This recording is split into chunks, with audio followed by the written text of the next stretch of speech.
All right, guys, we're here with Jason Hardy, the line developer for Shadowrun.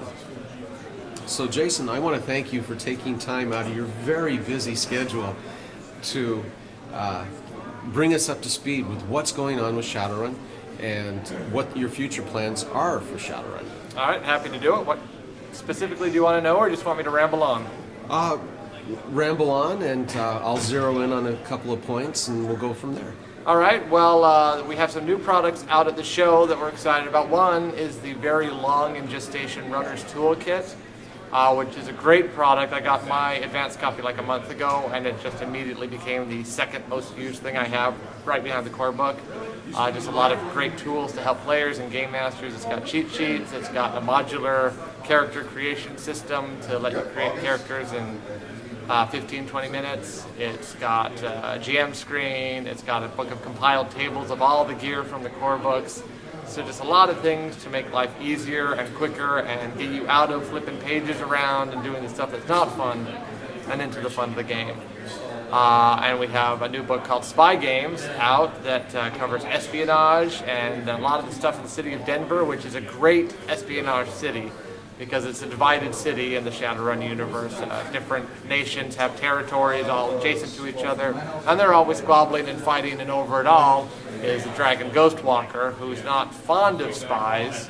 Sometimes he has them for lunch with Dijon mustard. But people are going to spy anyway, and so there's a lot of great activity. There's a whole treaty that governs the city that they're renegotiating, so there's plenty of work to be done there. And so the book has espionage hints and information on tactics, information on Denver, and some gear to make the whole spying more easy. Every product we have, I try to find some little hook to get people interested. When I talk to them at the booth, there is a great piece of cover art for Spy Games, very atmospheric. But what I tell people is to look in the corner, there's a column, and there's a blobby thing kind of running down the column. And I tell them, if you read this book, you'll find out what that blob really is. Because it's not just a piece of mold or anything, it's a pretty cool little gadget. And so it's got all sorts of fun stuff like that. So that's what we have new right now.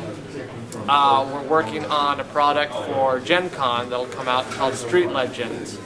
And that's going to be fun because it's going to have a lot of Shadowrun history in it, but also a lot of things and new developments, because it will talk about 30 or so different prominent Shadowrunners or fixers or Mr. Johnsons or people who otherwise affect runners' lives. And when I was talking to the people who wrote it, what I kept telling them is, make this the kind of people that you would tell stories about if you're all just hanging out and say, oh, remember that one guy who did that one thing that one time?